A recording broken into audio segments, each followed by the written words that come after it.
Gentleman's recognized.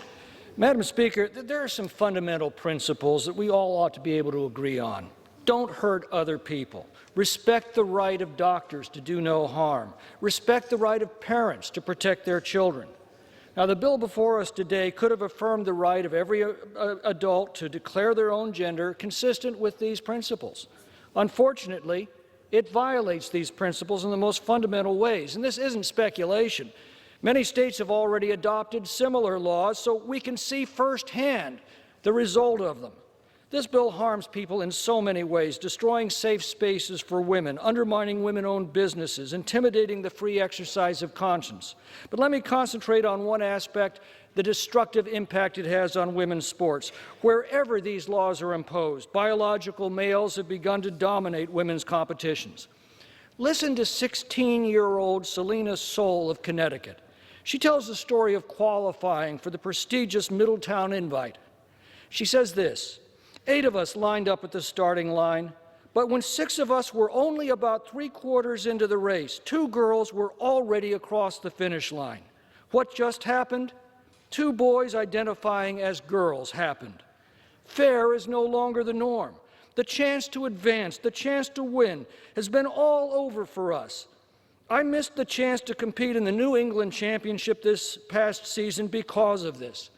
And she goes on to say, the CAAC won't listen to my voice, but I hope Congress will.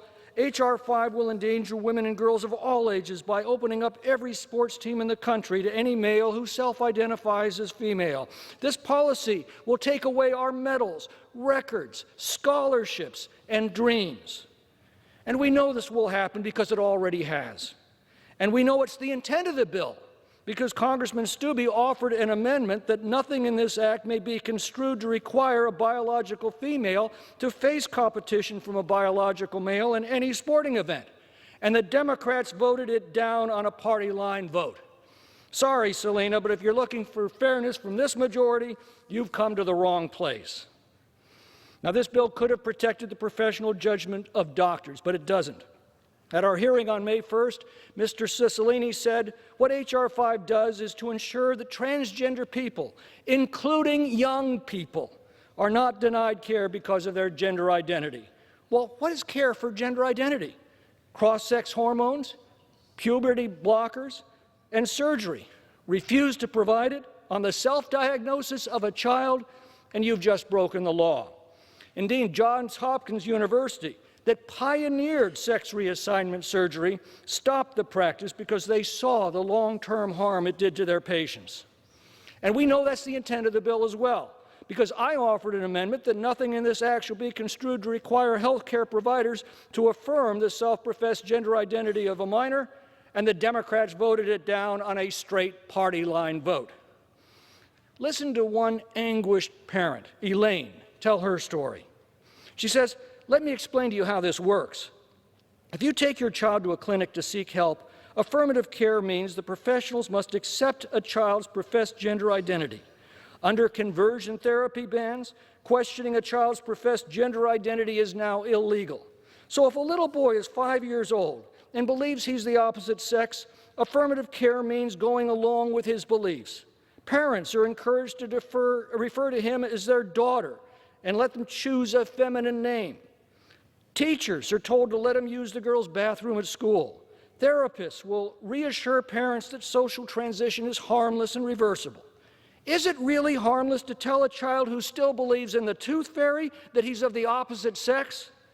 If a 10-year-old girl is uncomfortable with her developing body and suddenly insists she's a boy, affirmative care means blocking this girl's puberty with powerful drugs.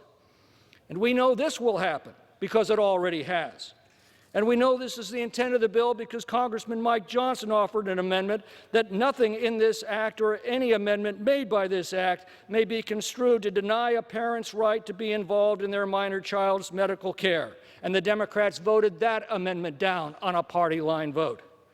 Elaine goes on to say, "I'm speaking out because I love my daughter. And it's because of her that I know what I have told you is true. She has been a victim of gender-affirming medical procedures, and I was powerless to stop doctors from harming her." Well, I'm sorry, Elaine. The House majority doesn't care, and it isn't listening. This is the brave new world that House Democrats propose under the name equality. I reserve the